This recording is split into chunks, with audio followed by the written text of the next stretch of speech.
Gubernur Jawa Barat, Deddy Mulyadi, menegaskan bahwa persoalan banjir menjadi salah satu fokus utama pemerintahannya.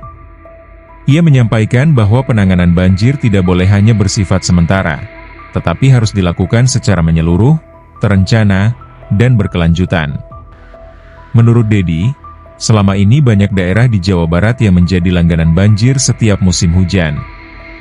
Kondisi tersebut terjadi karena berbagai faktor lingkungan dan tata ruang yang sudah tidak tertata dengan baik.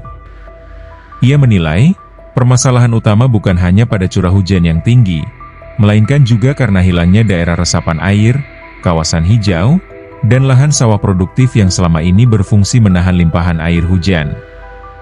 Deddy menjelaskan bahwa ia telah menyiapkan sejumlah program strategis untuk mengatasi persoalan banjir tersebut.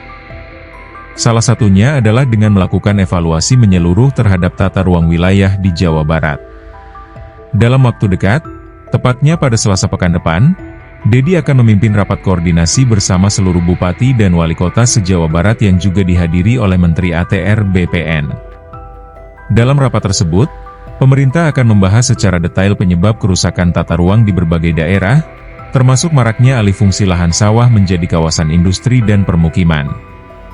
Deddy menilai, persoalan itu harus segera dikendalikan karena Jawa Barat merupakan salah satu provinsi dengan tingkat kehilangan lahan hijau dan resapan air tertinggi di Indonesia. Ia mengungkapkan bahwa persoalan banjir di Jawa Barat bersifat kompleks. Selain faktor tata ruang, banyak wilayah yang dulunya berfungsi sebagai sawah dan hutan kini telah berubah menjadi area beton dan aspal yang tidak dapat menyerap air. Akibatnya, ketika hujan deras turun, air langsung meluap ke permukiman warga tanpa bisa tertampung oleh sistem drainase. Penyebab utama banjir itu bukan hanya hujan, tapi karena kita kehilangan banyak daerah hijau dan lahan resapan air, ujar Deddy dalam kesempatan berbeda. Ia menilai, kebijakan pembangunan yang tidak memperhatikan keseimbangan lingkungan menjadi tantangan besar bagi pemerintah daerah. Deddy mencontohkan kondisi banjir yang terjadi di Desa Karangligar, Kabupaten Karawang, yang hingga kini masih menjadi daerah langganan genangan. Menurutnya, upaya relokasi warga dari wilayah tersebut sulit dilakukan karena sebagian besar masyarakat telah tinggal secara turun-temurun dan tidak memiliki pilihan tempat tinggal lain. Sebagai solusi, Deddy berinisiatif untuk membangun rumah kolong, yaitu rumah panggung dengan tinggi lantai sekitar 2,5 meter dari permukaan tanah.